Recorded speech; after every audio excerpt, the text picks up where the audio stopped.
എടാ നീ UK പോകാൻ റെഡി ആയിക്കോ. രാമീൻ പറ, UK വിസ പ്രോസസ് ആകുമ്പോ കർത്താവിനോട് പറയുക. ഷിജോയ്ക്ക് ദൈവത്തിന്റെ കൃപയാൽ വിസ വന്നു. ഇറങ്ങി വേണം. ഭർത്തമാക്കാരൻ കൂടാരുണ്ട്. പപ്പായും മമ്മിയൊക്കെ ഇങ്ങ് വാ.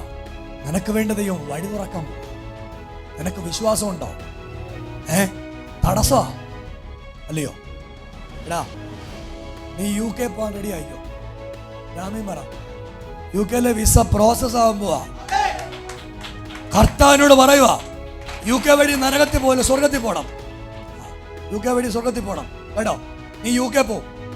നിനക്ക് വിശ്വാസമല്ലേ? അതുകൊണ്ട് വിസയുടെ പ്രോസസ്സിങ്ങിന്റെ ഒരു കുരുക്കുണ്ട്. ഇപ്പൊ അഴിവ. രാമീൻ പറ, UK പോയിട്ട് ദൈവം നിനക്ക് വീട് തരും. ദൈവം നിനക്ക് കാറ് തരും. നിന്റെ സ്ഥിതിയൊക്കെ മാറ്റും. നിനക്കൊരു കൊച്ചിനെ ദൈവം തരും. നിന്റെ അവസ്ഥകളൊക്കെ മാറാൻ പോവാ മോനെ. UK പോയാലും യേശുവിനെ ആരാധിക്കാൻ മറക്കല്ല. UK പോകുമെന്ന് പരിശുദ്ധാത്മാവ് ഇടപെട്ട. അതുകൊണ്ട് ദൈവം നിനക്ക് വഴിയൊക്കെ അങ്ങ് തുറക്കും. ദൈവം തുറന്നാൽ ഒരുത്തരും അടയ്ക്കത്തില്ല.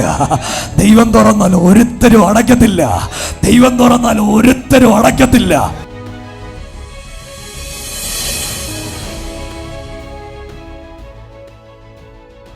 ഷിജോയോട് കഴിഞ്ഞ പ്രാവശ്യം ഞാൻ വന്നപ്പോൾ ദൂത് പറഞ്ഞു, നീ UK പോകുമെന്ന് പറഞ്ഞു. എവിടെ പോകുന്ന പറഞ്ഞു?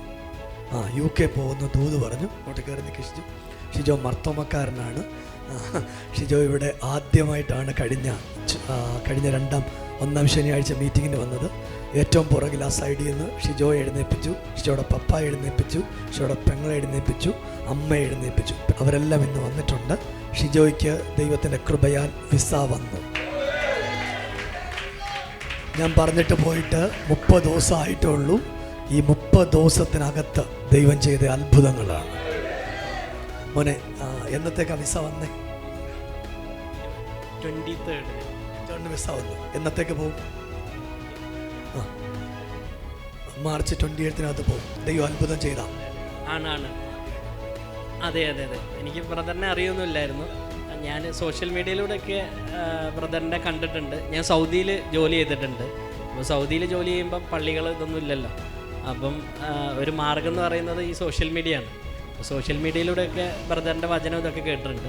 അപ്പം മോൻസി അങ്കിൾ എൻ്റെ വൈഫിൻ്റെ അമ്മാച്ചനാണ്. അപ്പോൾ മോൻസി അങ്കിൾ പറഞ്ഞു ഇങ്ങനെ ഒരു യോഗം ഉണ്ടെന്ന് പറഞ്ഞു. അപ്പോൾ ബ്രദറാണെന്നൊന്നും എനിക്കറിയില്ലായിരുന്നു. അപ്പോൾ ഇവിടെ വന്നപ്പോഴാണ് ബ്രദറാന്ന് അറിഞ്ഞത്. അപ്പോൾ എന്നെ സംബന്ധിച്ച് എൻ്റെ ഒരു പോളിസി എവിടെ വെച്ചാൽ യേശുവിൻ്റെ നാമം എവിടെ ഉയർത്തുന്നോ അത് ഉണ്ടെന്ന് അറിഞ്ഞാൽ പോകണമെന്നൊരു വാഞ്ച എപ്പോഴും വരാറുണ്ട്. അപ്പം ആ ഒരു വാഞ്ചേൻ്റെ അടിസ്ഥാനത്തിൽ ഉണ്ടെന്ന് പറഞ്ഞു. പപ്പായും പറഞ്ഞു രാവിലെ പോകാമെന്ന് പറഞ്ഞു. അപ്പോൾ പെട്ടെന്ന് ഒരുക്കമൊന്നുമില്ലായിരുന്നു. പെട്ടെന്ന് വീട്ടിലെ കുറച്ച് കാര്യങ്ങളൊക്കെ ചെയ്തുകൊണ്ടിരിക്കുകയാണ്. അപ്പം മമ്മി വന്ന് പറഞ്ഞു പോകണം, യോഗത്തിന് പോകണം എന്ന് പറഞ്ഞു. അപ്പം ഞാൻ പെട്ടെന്ന് ആ കാര്യങ്ങളൊന്ന് ക്രമീകരിച്ചു. എന്നിട്ട് യോഗത്തിന് വന്നപ്പോൾ ഇവിടെ വന്നപ്പോൾ ബ്രദറാന്ന് അറിഞ്ഞു, ബിനു ബ്രദറാന്ന് അറിഞ്ഞു. അങ്ങനെ യോഗത്തിന് വന്നിരുന്നു. അപ്പോൾ ബ്രദർ പറഞ്ഞു മർത്തോമക്കാരൻ പറഞ്ഞ് എന്നെ വിളിച്ചു. സത്യത്തിൽ ഒരു കാര്യം എൻ്റെ കാര്യങ്ങളൊന്നും ബ്രദറിന് അറിയില്ല. പക്ഷേ ഞാൻ ഇവിടെ വരുന്നതിന് 2 ദിവസം മുമ്പാണ് ഈ വിസേൻ്റെ കാര്യത്തിന് കൊടുത്തത്. ബ്രദർ ഇവിടെ വന്നിട്ട് വിസേൻ്റെ കാര്യം തന്നെ ആദ്യം പറഞ്ഞു. പിന്നെ വീട്ടിലെ പല കാര്യങ്ങളും പറഞ്ഞു. അപ്പോൾ ദൈവം ഉണ്ടെന്ന് അതേപോലെ കർത്താവ് ഉണ്ടെന്നും ഒന്നും കൂടി ബലപ്പെടുത്താൻ എനിക്ക് കഴിഞ്ഞു. എൻ്റെ ജീവിതത്തിൽ ഒരുപാട് അനുഭവങ്ങളുണ്ട്. പിന്നെ ഇങ്ങനെ ഉറപ്പിക്കുകയാണ്.